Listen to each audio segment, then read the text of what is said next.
Hey guys, welcome to the Big Blue United podcast. My name is TJ. I'm here with Dan and Colin. What's up, guys? We're back to resting position. It looks like. I feel fine. Me too. I'm not mad. I'm not sad. I'm not. Yeah, it's like one of my favorite movies. Are you guys familiar with the movie Biodome?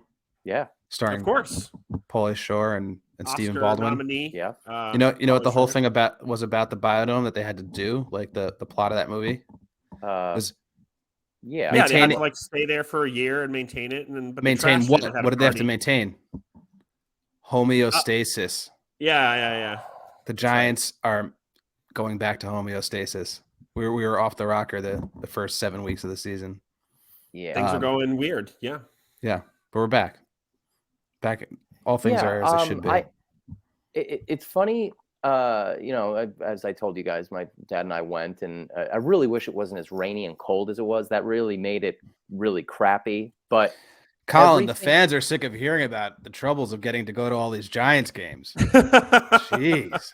Wait. I had to go to this game. I had to deal with this person. I had to go to this game, and I had to deal with that person. It would matter less if it was fans, but it's fan. So I don't think it matters that much how. Now you're making fun of Are you making fun of your mother, our one listener?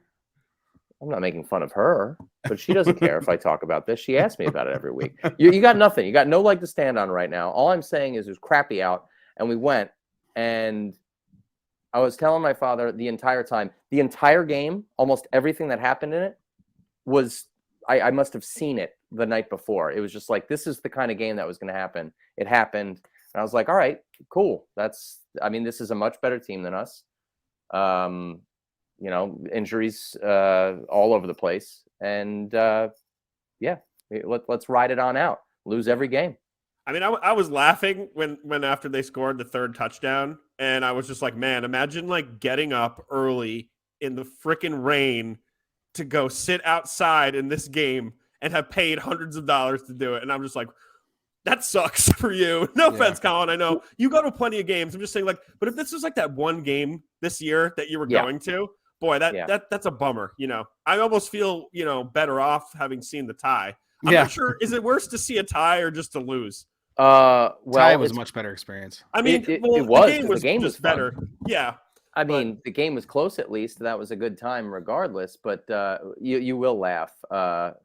We did do a phenomenal job of our clothing preparation. We had the ponchos. We had all the layers. We didn't get soaked. It was great. That was the victory. It was a small victory for the day. When did you leave? Is the most important question. There was probably about 5 minutes to go in the third quarter, I guess. That's solid. Yeah. No, it was just kind of like we were looking around. It was one crappy play after another, and we just looked at each other and we didn't even say anything. It was just got up and we just walked out. I feel like that's a really important skill to have as a Giants fan, especially if you go to the game a lot with the same person, is just to like be right there with each other. Yeah. It's time. It's time. Well, it usually starts with him going like, all right, we got to see one more offensive drive. Let's see how this fails this time, in what kind of way. And then once we see that, then we hightail it. Well, you did miss the best part of the game, which was Tyrod Taylor, but that's okay. Yeah. Because staying there for that with that traffic, I don't blame you, man. I forgot how bad the Meadowlands traffic can be. GWB wasn't bad. Got out pretty quick. It was everything about the day was great except for the game itself. Perfect. Guys, please remember to follow Big Blue United on Facebook, Twitter, Instagram. Follow BBU Pod Boys with a Z on Twitter. Don't forget to download the DraftKings app. Sign up with promo code TPPN. And, now that I'm continuing my gambling streak, my winning streak on DraftKings, I want to thank Boston Scott for scoring that touchdown at the end of the game and hitting my best parlay of the day. Big time. Because Boston Scott always destroys the Giants. People forget about that. Yeah. I think he was just put in basically to be like, just get an easy one like you usually get. Of course. So, I mean, look, the score here, 48-22, biggest whopping, I think, since what? Was 2017 against the Rams, if I'm not mistaken? either Wow. way, it's been a few years, and this is the worst margin of victory the Giants have seen in a while. I think we could sit here and just say that it was a bad effort, but I think, I want to know what the meaning of this season is to you guys now. Like, where do we stand? Like, do you think the playoff push is still something that can happen, or are you guys like resigned that maybe, the rebuilding year is truly upon us, even after kind of a hot start? Dan, go ahead with that. I mean, I guess the playoffs are a possibility. I don't like our chances in the remaining 4 games this season a ton. We are missing crucial players on both offensive side and defensive side of the ball. We've been making do on the offense, but really can't make do anymore with the depletion of the defense. I viewed this season always as a rebuilding season. I think we all did, and we're surprised, obviously, by the start. I'm comforted by the fact that we didn't go on a spending spree in the middle of the season. I reassures me that the front office and the coaching staff, understand what they have and are trying to build here rather than get some cheap wins. I think it was a sentiment I had at the beginning of the season when I asked you guys, how much do you care that we're winning these games versus how much do you care that like they're headed in the right direction or being coached well? Like that was the win for me, is seeing the direction that the play calling was going in, seeing in the player selection and the spending. That's been the win all season long. The winning was sort of a sidebar to me because in a game like this week, the talent disparity is so vast that even if we had all our players, playing a team with that much talent and similar coaching quality, we're never in those games. We just don't have that type of roster. I'm just curious, Dan, quickly, like, if you look at some of the point differentials this year, they've won by 3 points, 1 point, 8 point, 5 points, 4 points. So it's been close. But if the Giants are on the other side of a few more of those, do we feel the same way about the coaching staff? How much do those victories really play into us and everybody else, really buying into Dable and Kafka and Wank and what they've been doing, do you think? I don't know. I feel like we noticed it right away with the player personnel and I mean, I can't distinguish defense nearly as obviously as I can distinguish what's going on in the offense. So I guess I'm speaking on one side of the ball. I mean, I can see the overall totality of the defense, which has always been sort of, arms and heads and shoulders above the offense. But I feel like it was sort of obvious that we were thinking creatively and putting our players in the position to succeed, especially when we had more of our top tier talent available to us on the offense. Just it was a day and night difference. I think we all noticed it immediately between the previous coaching regime, Jason Garrett versus Brian Dable and Mike Kafka. Yeah. And I mean, it's, I think it was a matter of kind of the cup runneth over. It got to the point where, the proverbial waters were rising against our lack of talent. And there's only so much a creative coach can do in that scenario. Right. So, and the coaching was what kept us in those games and won us those games. I don't think we ever thought it was. Exactly. The idea that, TJ, you delved a little bit deeper than I did. I don't know. I just didn't bother because I know it was a cesspool of any of the people out there like calling for Dable's head and stuff like that. Like, get real, people. Get real. Like, that is insanity. Those, to me, the people that are saying Joe Judge is better than Dable are probably the same people who are like dead set on Daniel Jones being re-signed to a giant deal. Yeah. Just sort of like week to week, only paying attention to small things. And like maybe Daniel Jones is a bad example of that too. Because, if you looked at him this game or last game, you're like, great, he's efficient, 169 yards and a touchdown. Yeah. Come on. For real? This is the guy that you want to invest in and build your team around moving forward. It doesn't make a lot of sense objectively. Yeah. If you're not a Giants fan, nobody who isn't a Giants fan feels that way. Yeah. His average stat line is what your basement stat line should be. Yeah. For a franchise quarterback. Agreed. You build on that from. That should be your worst day, and that's his every game. Exactly. Yeah. He's been maximized to the fullest extent that this offense can do, or that the coordinators and coaching can do for him. And everyone's going to say, like, you can't evaluate him based on but at a certain point, it's 4 seasons. There's enough to go on that you can glean from that much data what you have there. I saw the most insane thread. Someone with a verified check on Twitter was saying, they paid $8. I think this was before that. No. I think he's like a writer for something. But was like, in response to the Daniel Jones hate, was like, if you switch quarterbacks and gave the Giants the roster, oh God, yes, Daniel Jones had, like, it would be the same outcome. And it's just like, who are you to look at Daniel Jones and Jalen Hurts and think they're the same quality? Look at Hurts was putting such good touch on the ball, and he's a way better athlete, a way better runner. He's way better at throwing the football. I mean, if you look at some of the, when they let Jones throw down the field, what did he do? He threw into a terrible throw into double coverage. This is the only shot he took all game. Meanwhile, Hurts is, hitting guys tiptoeing out the sideline, right out the gate for touchdown. It's not even close. No. Give me a break. I noticed also too, and I know I was speaking with my dad about it, and like I was counterintuitive with myself. I was almost talking to myself in the conversation without allowing him to answer first, because I said something like Kafka had some very questionable play calling, especially when stuff was just not working, period, and he kept going back to it. And what in particular I remember is going for these 3 to 5 step drop plays that, first off, we don't have the line for it. You can't do that. And why are you doing it so much? And I was like, am I going to get down on Kafka because of that? And I was also, at the same moment, I was like, yeah, but he has a playbook. He has garbage players. He's going to pick some plays every once in a while, regardless of whether or not on paper it looks like it should work or not. So I don't know. What do you guys think about the play calling? I feel like sometimes it gets a little weird. Or is it just so limited? I think that they're calling the plays that they can based upon the personnel available to them.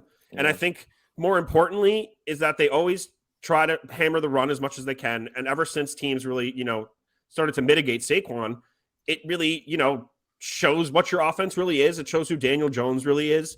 And that is a quarterback and a team that cannot win unless your offense runs through Saquon Barkley.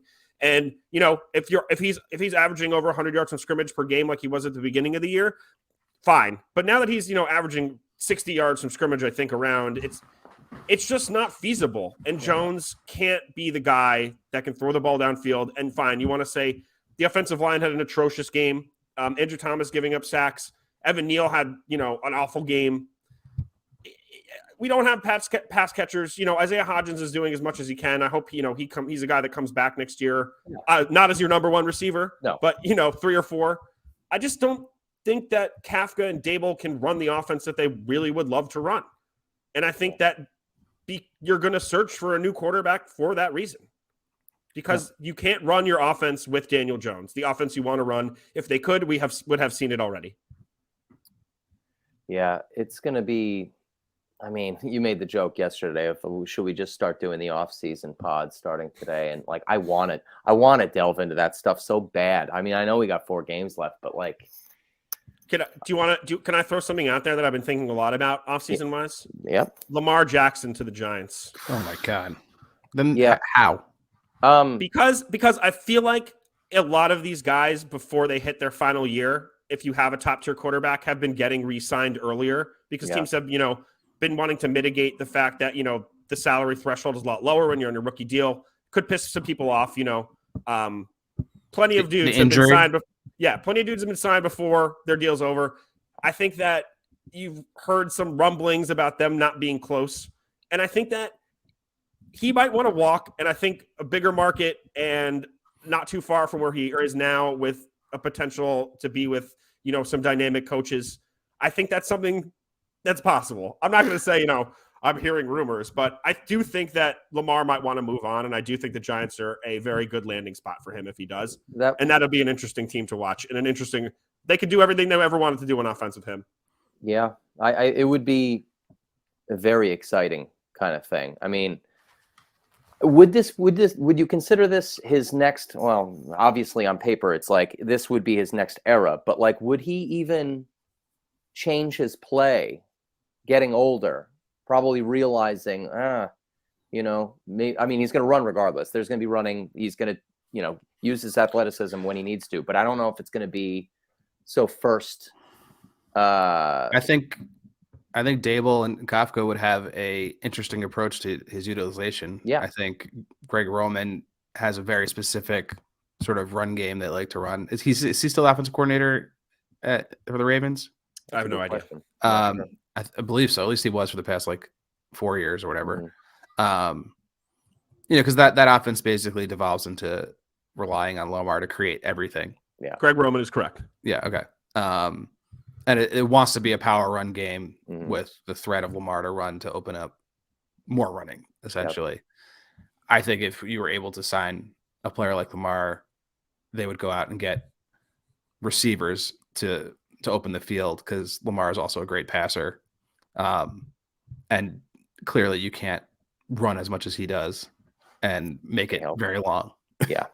I mean, he's had a season. He threw 40 touchdown passes. He can throw the ball. It's a big misconception that he can't. I think that, a lot of time their receiver help has been, less than stellar. Garbage, When was the last time the Ravens had a really good wide receiver who wasn't, at the end of their career? They arguably have ever. Yeah.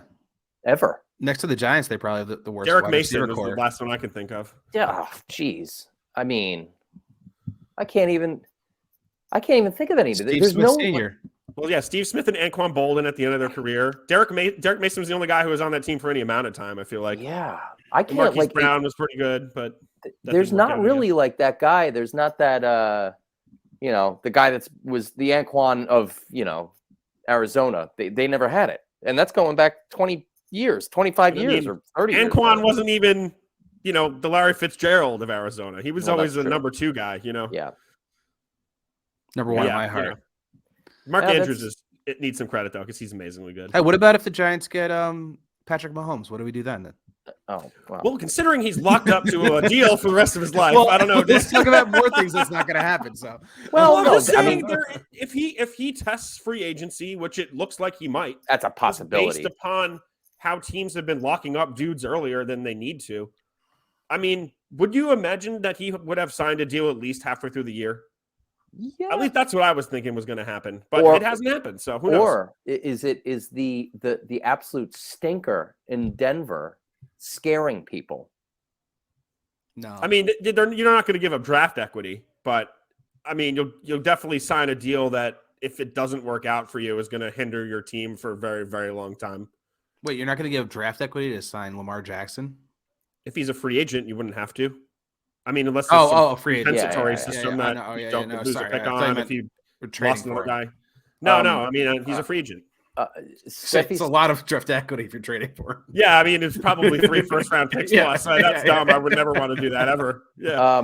Steffi Smalls posted something that was hilarious about Russell Wilson. The team plane has touched down on the runway to wherever their away games have been recently, more times than the amount of touchdowns that he's thrown, which is a very silly thing, but very funny. And I appreciated that very much. Yeah, I mean, I think the first one she posted was Russell Wilson has more bathrooms in his house than he does touchdown passes. Yeah. There's a guy that has a weekly TikTok where he runs down, he does a recap of the number of bathrooms in his house versus the touchdowns. It's this guy. Awesome. It's pretty funny. Oh, what's his name? Give him a shout out. Garrett on TikTok. Right, Garrett on TikTok. I don't know. They banned TikTok on my phone. The government. Really? Well, they're doing that now, aren't they? I don't know. It's gonna piss off a lot of 19-year-olds. Wait, why are they doing that? Because it's with like a security risk. Because Chinese government is like putting spyware on it to go on your phone. Sick. That sounds like a conspiracy theory, but it's actually true, I believe. Oh, I wouldn't be surprised. Yeah, whatever. Let's get back to this Eagles game. This guy's just listening to I was trying to remember how he did it. He goes he's like this week, the Broncos played the Raiders. Russell did not have any touchdown passes. Meanwhile, at his home, there was no remodeling or extensions made to this house. There remains 13 toilets in Russell Wilson's house. There's toilets hold out a four toilet edge against touchdowns. Yeah. That's great. Yeah. I do want to go back to the Eagles game. Just because it was a horrible beatdown. It wasn't fun to watch, but I don't think that we need to be upset, or as Giants fans need to be upset, because, for a lot of things, what you guys said about, starting hot, having good coaching, it was 6-1. Now it's been 1-4-1 ever since. But I think, we're finally getting to see who the Giants actually are as a team. Mm-hmm. And I think that we were all really blinded in the beginning of the year. And I think once a couple injuries start to happen, you really start to see how uber thin the roster is. Yeah. And it really just gives you a better look on where we need to go. And if you look last year, the Giants won 4 games. They added, a couple guys in free agency, like Feliciano and Glowinski, who are all just placeholders. They're all on 1-year deals. They were all on favorable contracts.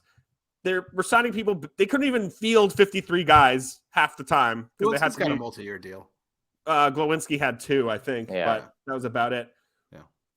But, I think where this ends up being is that at the end of this year, we're going to have a lot of cap space. We're going to have a lot of draft equity.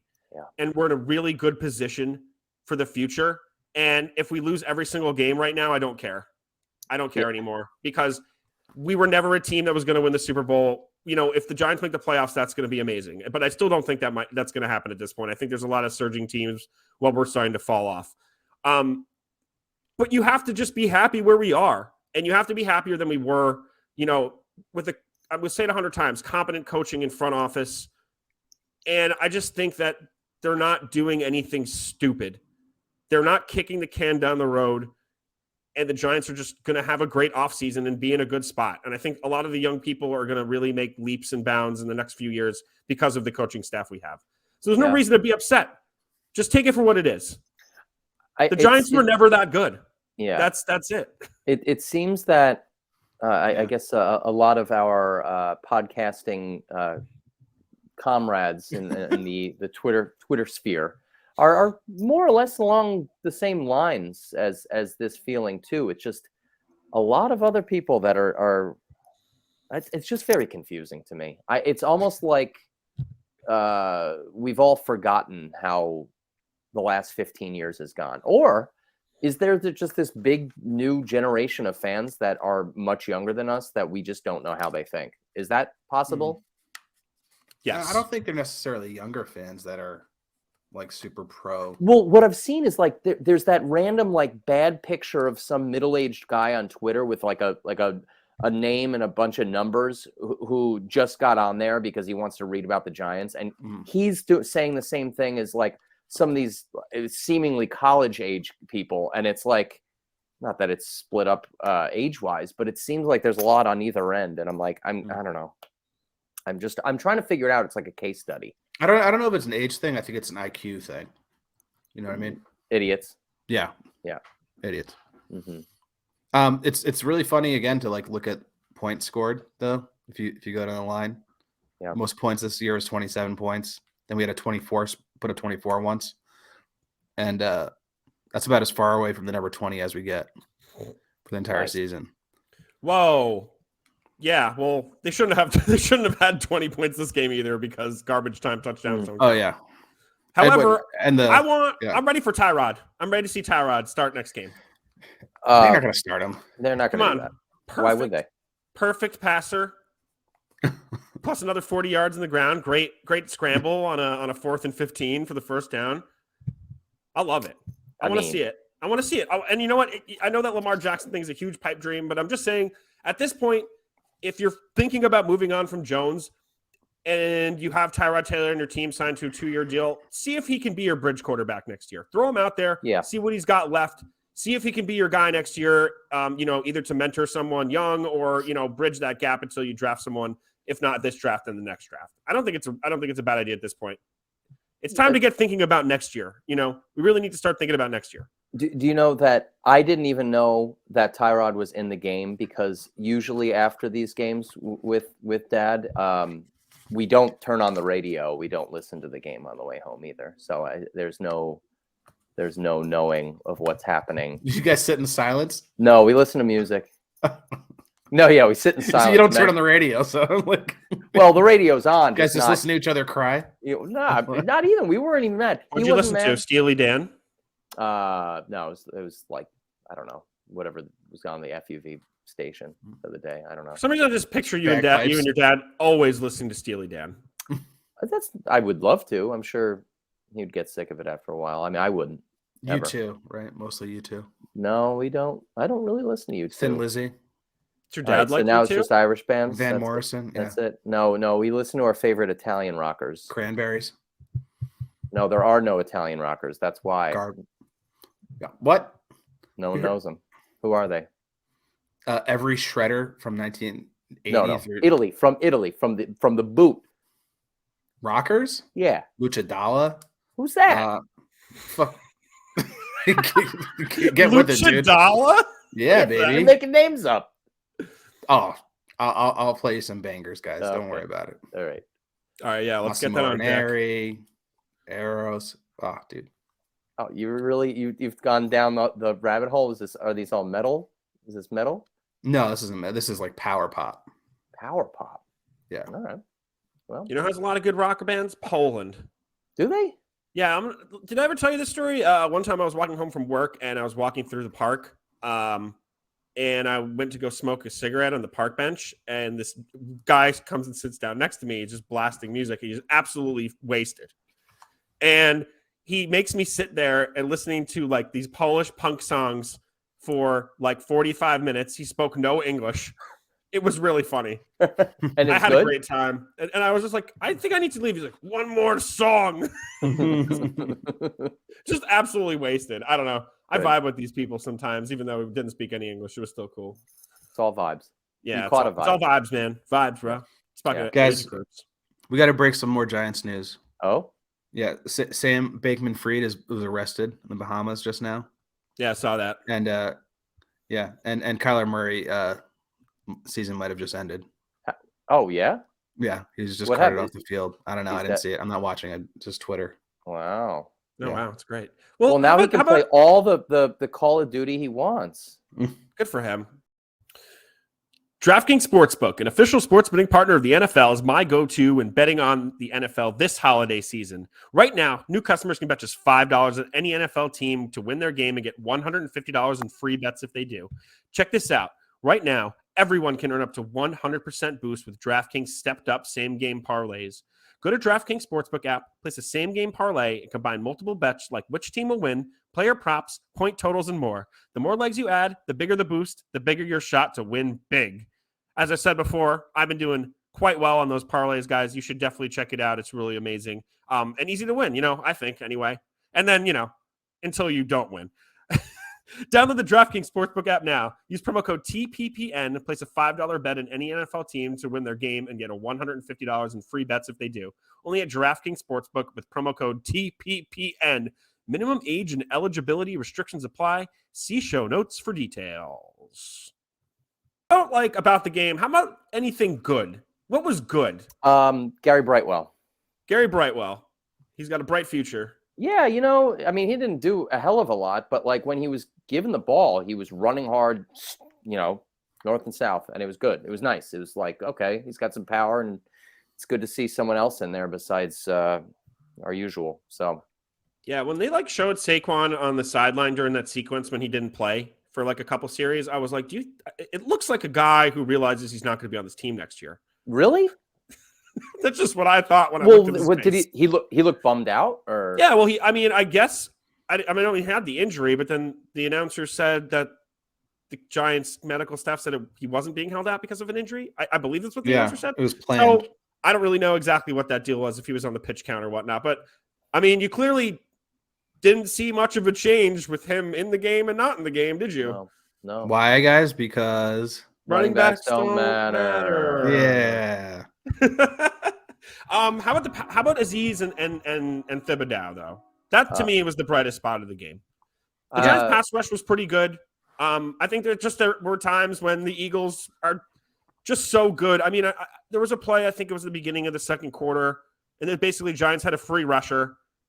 Jalen Hurts had no time to throw, and he just, tossed a first down, real touch throw on the side. I think it was to Quay Walker. I was like, you can do whatever you can. You have literally a free rusher running straight at this guy, and he's still making these throws. So, I mean, it was just hard. But, Aziz had 2 sacks. I think Thibodeau was disrupting a lot. It just – where my mindset is now, just thinking about the future, it's like you got these 2 guys. You have Aziz Ojulari and Thibodeau, and then you have Dexter Lawrence. It's a great 3 people to kind of build your front 7 around moving forward. Maybe Micah McFadden can be included in there if he steps up a little bit moving forward. It's funny you say both of those things because we talked about that exact thing. I want McFadden to be the next Chase Blackburn kind of guy. I want him to be the king of the special teams and play linebacker when he's really needed and start some games here and there. But I also we were discussing how there's a solid 3 to 7 player core that would be cool going forward to not build around, but to have that we have the experience of being on this team and this coaching staff, and let's do this transition into the land of better players coming in, and it's there. I mean, we have good players that can be used going forward. It's just a matter of really dumping a whole new pool of new talent in there. I think you have more than half of your starting roster in your defense next year. Sure. In your Thibodeau, your Aziz, Dexter Lawrence, as I mentioned before. And I think Adoree Jackson, Julian Love, and Xavier McKinney are all locks. Darnay Holmes, if you want to include the slot. Yep. So, I mean, they're going to need a lot of help at cornerback. I think safety is pretty solid. They have a good crew back there if they can maintain that into next year, but they really do need help at cornerback. It's blindly obvious. Fabian Moreau had a bunch of good games, and he's, kind of been exposed without Adoree Jackson out there having to kind of take over that number 1 role. Yep. He had another rough game, and there's really nobody else to play. Cordell Flott, shined a little bit here and there. He's young. That's nice. We'll see what we get back from Aaron Robinson. But, I think in the first few games he played this year, we kind of saw that maybe he wasn't a starter, but, someone who could be quality depth. And then, Zion Gilbert was your highest rated PFF player this week, which is funny. Maybe. Yeah. That's crazy. Yeah. I mean, I think that there are positives. The offense, I think, obviously, who comes back from the offense in your mind? I can think of 4 people. Well, it's not going to be Bellinger next week because he's injured now. Well, I'm saying just next year. Next year, who do you want on the team? Maybe 5 people. Maybe I can think of. I mean, all right. Well, I'm gonna go offensive line. The bookends. Thomas and Neal. Yeah. Nick Gates and no one else. Yeah. That's Bellinger. And then I say I would love to see I kind of Isaiah Hodgins back, but that's like a fringe guy. So, but I think you're right, man. There's really only Bellinger and the 2 tackles are really the only people I really, really want back. I think Nick Gates is a fun guy to have in the team too, so I would love to see him back. But I don't know if they showed it, but he was belly boying hard in pregame. Dan, I can't believe you haven't brought up this yet. You're supposed to stay on top of these things. I barely watched the game. I had to work, so it was an easier game for me not to watch, but I had it on in the background. I couldn't really pay attention. Yeah, he was representing the BBs everywhere hard, and I was wondering if he was going to play the game like that, but I feel like he'd be fined by Roger Goodell or something if he didn't put his jersey down. I don't know. I did see someone wearing knee pads that had their number embossed in them. I've seen those. Yeah, knee or thigh. And I think it was. It was knee. Huh. And I was like, "Is that a uniform violation?" No, they people do it, and they've been doing it for a couple of seasons. But I don't know. I guess when it's wet out, you see it more because I did see a college game where it was raining, and the dude looked like he had a black thong on underneath his white pants. That was really confusing to me. And he actually had this robust behind as well. Not you got to give credit where credit's due. I'm not saying this in a sexual way, but No, I'm jealous of that. Yeah, sometimes sometimes you got to give big ups to your homies. Yeah, your bros. Yeah, I mean that's the one thing that girls do that men should do when they're like, "Oh, you're slaying it." Be like, "Yo, bro, you look fresh today." That happens. I think we do that. Yeah, it should happen more though. I'm saying it should be more ubiquitous amongst people's friends groups. Talking up your boys. Yeah, I'd talk you up if I saw you more, man. We're all we got. No, I mean, we do it. We're good with it. Yeah, I'm just saying, yeah. I think there's a lot of circles that, have this like sort of feeling that they're being gay by saying something nice to another man, which is I don't think is accurate. No. Do you think accurate at all. I have a feeling they all support giving Daniel Jones all the money too? Yeah, that's true. Yeah, dudes who don't compliment one another also want to sign Daniel Jones to a $40 million. Also compliment Daniel Jones a lot. Yeah. That's the only guy. Yeah, why can you say all these things about Daniel Jones but not about anybody else? Why can't you tell your friends? Like, oh man, Daniel Jones. You see Daniel Jones with his shirt off and training camp? He looked cut, bro. But I like your hat too. He's like, what are you, gay? Yeah. I don't think we should be talking about this. No, probably.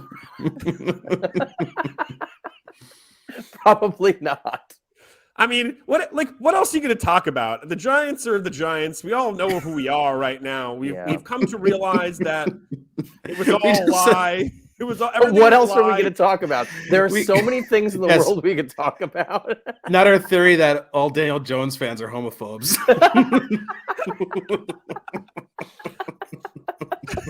Nope, it's the only thing. You got to talk about it. Now, everyone's thinking it, we got to talk about it. It's on the tip of everybody's tongue. Yeah. Al Michaels is going to bring it up next time. Well, he's never going to do a Giant game, but No. Oh man. Yeah, it's crazy how I was looking it up yesterday. Al Michaels only makes $16 million a year, which was only $4 million more dollars than he was making before he went to Amazon. But he's also 70. So is this like the last thing? This is the last hurrah. Oh for him, yeah, right? he's done. He's done soon. Just Probably like two more seasons, and that's it. It's only 11 games or something too. I think he's also just been kind of like a body pushed in front of a TV camera too. He's not really saying a hell of a lot. Everything he says is interchangeable. It doesn't matter the player he's talking about. Yep. This is the same generic. Yeah. I mean, he always had like usually the best color commentator next to him his whole career, so he didn't really have to be like that. Well, he just had to be accurate and sound cool. Have you ever seen? And sound old. It was floating around the internet recently. There's a video of Chris Collinsworth when he was like in college or right out of, or maybe getting into college or something like that. I saw it. No, it's like right. Yeah, was it in college? Oh, or God, like right horrible. in like the first year in the NFL or something. You have seen it, right? Yeah, it's course. Really dated and gross, and like he's talking about high school girls, and he's just like, the best two lines are, "I like girls that are a little dumb because you can trick them." Yep. Yeah. Right. And the second line was, young girls really like me, like 14 to 18. That's my sweet spot because once they get a little older, they realize that I'm not that great. And then the third line was, there's a player you guys should really sign to a huge contract. His name's Mike Daniel Vick. Jones.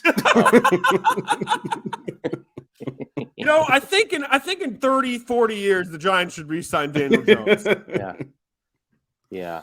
Although I do have to give him some sort of credit. That slide in when he starts in the beginning of the game, in the his famous slide in. Al Michaels is talking. You know what I'm talking about, right? You've seen this? Oh, I think you're talking about Daniel Jones. Oh no, famous. Daniel Jones has nothing famous about him. You know what Yeah. Oh yeah, I comment on exactly what you're talking about. Nothing famous about him. No. You know what? I saw there was a couple things on Twitter I saw, and it was like, re-sign Danny Dimes. And I'm like, who calls him that? What dimes is he throwing? Because Dilfer called him that like in passing once. We threw one good pass and people latched onto it. Passes. Another person I saw was, Daniel Jones is not the problem. And I think that's a lot. That exact statement is a lot of the issue I have with these people, because just because you aren't the problem doesn't mean you are the solution. Yes. And he is not the solution. He might not be the problem, but he's not the solution. Not at all. No. Not a guy you're going to build around.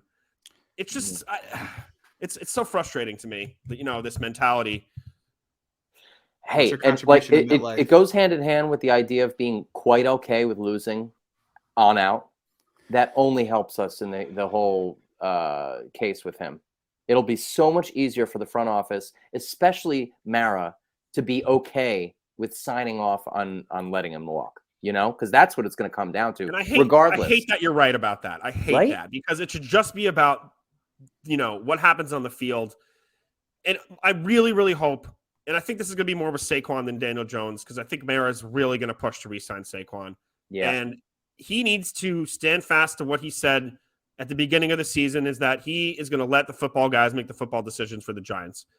And as long as he lets that happen, I think, the future is going to be good for this team. If they throw $16 million a year at Saquon Barkley, then the Giants are screwed, basically. Everyone needs to realize that. I think the Saquon re-signing would be vastly worse than a Daniel Jones re-signing. I think going back to your thought of seeing Saquon on the sideline, maybe that face was really him thinking, like, there's no way with us losing these games that I'm going to be here next year. There's no way. Because maybe, he's behind the scenes. He knows how everyone's thinking. Yeah, there's lip service being paid by Dable, and like the coaching staff is probably like, oh, we love him, and like they probably tell him like, yeah, we love you on this team, blah blah blah. But no one's going to be so transparent and forthright about that. If they really already know he's not going to be here and they're not going to spend the money on him, that's it. They'll placate him. They'll throw him a deal, that's probably a low ball, and give him a reason why it's a low ball, as to not, make the relationship strained when it's over. It's business. And I think that's what's going to happen. And yeah, exactly. I mean, so many holes, man. It's brutal. I mean, we just said, 3 guys on offense we want to have back. That's a whole new starting unit you're going to either need to draft or get out in free agency. Like I said before, luckily, unlike last offseason, when the Giants were giving guys off the street 1-year deals for nothing, we now are going into an offseason with a plethora of cap space. They're sitting pretty. Don't be upset that we're going to lose games the rest of the year. That's all I can say to people out there. Don't be upset. We're going to go storming into this offseason, and we're going to come out way better next year. And next year is the time when, depending on what happens at quarterback, when you're really going to start to look at where this team is going to be and what they're really going to look like. Especially on defense and part of the offense, I think we'll be ready to. Yeah, I will say this, and losing is losing regardless of how it happens. But I wouldn't be opposed to losing games like the ones we won already this year. Those close games, we're just on the other side of it, showing fight and showing that the coaching staff is able to inspire who's left to want to fight. That's going to be paramount going into the offseason. I would like to not lose 48-22 from here on out. I think that would, unfortunately, continue to get certain subsects of the fan base with their knives out with the coaching staff, which let them do what they're going to do. It's not going to change. These guys are going to be around for the next 3 years, I'd say. Minimum. You hope a decade. Well, I mean, on the low end, in terms of depending on what the outcomes. Yeah, I know what you're saying. Yeah. So. Yeah, I mean, it's just a silly thing to be calling for Dable's head if you want to bring that up again. I read that and I was like, people saying Joe Judge was a better coach than Brian Dable. That's insane. I mean, if I want to give any credit to anyone, maybe last year they were not able to really run a good offense either because of the same reason they can't really run a great offense this year. However, I've seen what Dable and Kafka have done with better players, and I've seen what Jason Garrett has done with better players, and I couldn't say that they're anywhere close to each other. Because Jason Garrett is very antiquated. We have a brand new, forward-thinking scheme that can be implemented once they have the right people to, implement it for them. It's just going to take some interior linemen, and I think, depending on whether a wide receiver that can run faster than a 4.4. Well, I mean, I would prefer just a number one receiver. I think Slayton stays on the team. I think Hodges stays on the team. Yeah, we'll see what happens. We need a wide receiver. We need many wide receivers. Yes. Yeah. Those two is like 3 and 4 is great. That's great. Awesome. Get some really decent guys in front of them, and then you have Wandale there still. I mean, Sterling, like your number one receiver, Richie James, for instance. Yeah, right. He surpassed Slayton again this week. Number one receiver, baby. Yeah. Shepard's not. He's not sticking around. There's no way.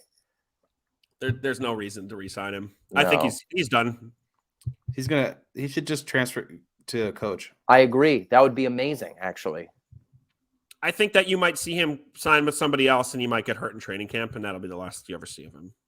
Which is unfortunate because I love Sterling. I think we all love Sterling, but injuries get you, man. It's just part of the game, unfortunately. Yeah, it's too bad. Do you guys want to Oh, I mean, we'll be remiss not to talk about some special teams real quick. So okay, I've never seen that before. The dropped punt. Yeah, that we were talking about him in warm-ups because Gillen was dropping a lot of snaps. No, he was kicking the crap out of the ball, and it was well done. Like, it was like, all right, this looks good. This makes me feel a little bit better. And then as soon as you put a bunch of players in front of him, he just takes a shit. So I don't know. He had a couple okay punts during the game. Yeah, he pinned him down a few times. I mean, I just don't. I think the worst part of that whole thing is like not knowing what the rules are. You dropped the ball, and did you? I mean, maybe he did know the rules. He just instinctually went to kick it when it was on the ground. That's what happened. I'm just saying, that's you basically just gave them a touchdown and they scored immediately. I don't know. It's like, and why? I get it's raining. Does it not rain in Scotland? I thought it rained a lot in Scotland. You're not used to holding a ball that's wet. I'm confused. He hasn't lived there in 15 years, so there's no. That's not. Well, everyone keeps talking about and calling the Scottish Hammer, so I'm just going to play up with it. Okay, that's fine. Yeah. Yeah. But yeah. I mean, what a gross play. And then they were doing awful, the rest of the time too. Oh, coverage was piss poor for the most part. I mean, there was Boston Scott, man. Yeah, I don't know, man. I just like. It seems that when it rains, it pours, and the special teams unit is god awful. What McGahee, whatever his name is, like, I guess he's got to go. I don't know. They're just not. It's been consistently bad this entire season, and all facets of special teams too. Yeah. It's been. I mean, well, give not Graham Gano. Gano has been the bright spot. No. However, you're right. The coverage has been bad. The punting hasn't been great. Riley Dixon's a 49er now. He seems to be playing okay. Yeah, he was terrible too. Casey Kreider, great long snapping. That's important. So. Don't ever say something bad about Casey Kreider, Colin. Okay. No. We were doing some snaps in the Giants parking lot 2 weeks ago. That was fun. Oh, I forgot to send you the picture. Steph took a picture of me snapping at the extra point line. Oh, nice. Yeah, I gotta see that. I'll send that. All right. Should we talk a little Commodores before we go? I love Lionel Richie. Brick House. Yeah. She's a brick. All right. Yeah. So we're gonna go see the Commodores. No, I think this game is gonna suck, and I think the Giants are very unhappy. I think they're beat down right now. I think the Washington football team has had 2 weeks to study film from last game and this game, and I'm not confident in any stretch of the imagination that the Giants can come out with a victory in this one. I'm really not. Especially they're going to I think Chase Young is coming back, so it's only going to bolster that front seven, which is already pretty good. And Taylor Heineke, has the edge at quarterback. They clearly have the edge at wide receiver. Yeah. And they got, Riverboat Ron, put all his cards on the table. I'm not doing this again. Yeah. There's nothing left to say. Enough of that nickname. Yeah, I mean, I don't want to automatically say we're going to lose, but I'll definitely say it's gonna be not fun to watch the entire thing. Yeah, I look forward to not having fun next Sunday to watch the game. Although, Colin, I might watch it with you if it doesn't get flexed. But did it get? It is flexed. Not flexed. Oh man. Yeah. All right. Well, I guess I'm going to watch by myself with my daughter. So it's no, it doesn't. It's going to be great, but I haven't watched the game with Colin all year. Man. Yeah, it's going to be a horrific nationally televised game. Oh, yeah. Well, I hope it rains.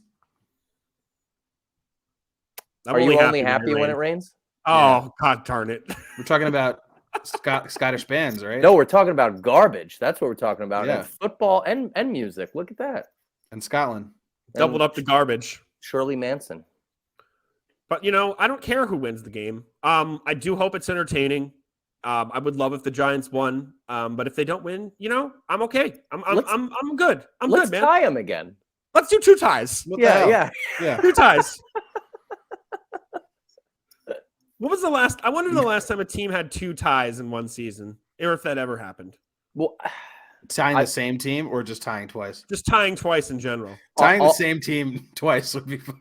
That will never happen again if they manage to do that. I will How guess. much do you think I would make money if you could gamble on tying twice against the same team in one season? Infinite. If it's happened, infinite money. The guys at DraftKings give you DraftKings. Everyone who owns DraftKings stock just transfers it to you. Yes. I'm going to guess if it has happened, if a team is tied twice in one season, and in the NFL, not just in football, it probably happened in the 20s or 30s. Yeah, that's what I was thinking too. It hasn't been for an extremely long amount of time. Let's see. Let's see if this is something you can find out. It seems like a kind of an obscure question to Google. I like just it. like It's zero not ties something- in like the 1930s probably happened all the time. Yeah, because everyone's killing each other. I mean, No team has ever had two ties in the same season since it was introduced as a possible way to end a game. Really? How about that? Huh. Let's do it. Let's do it, guys. We're first team, 2 ties. Yeah, I think so. Oh, like 2 ties, like Michael J. Fox in Back to the Future when he's in his old self in Back to the Future too. Yeah, Mhm. yeah. They call him 2 ties because he has 2 ties. That's the 2 Chainz line, by the way. Is They call it? me 2 Chainz because I have 2 chains. That is the worst. He stinks. All right, anything else tonight, guys? I got nothing else to talk about. Yeah, I think that's it. Dan, you got anything to say? Or are you just going to be quiet for the whole 50 minutes? I mean, nothing to say I haven't said already, man. With that, guys, thank you for listening. Please follow Big Blue United on Facebook, Twitter, Instagram. Follow us, BBU Pod Boys with the Z on Twitter. Download DraftKings app. Use promo code TPPN. Woo! Ouch. Happy holidays, Merry Christmas. Happy Hanukkah. Best of us for the rest of us. Good night.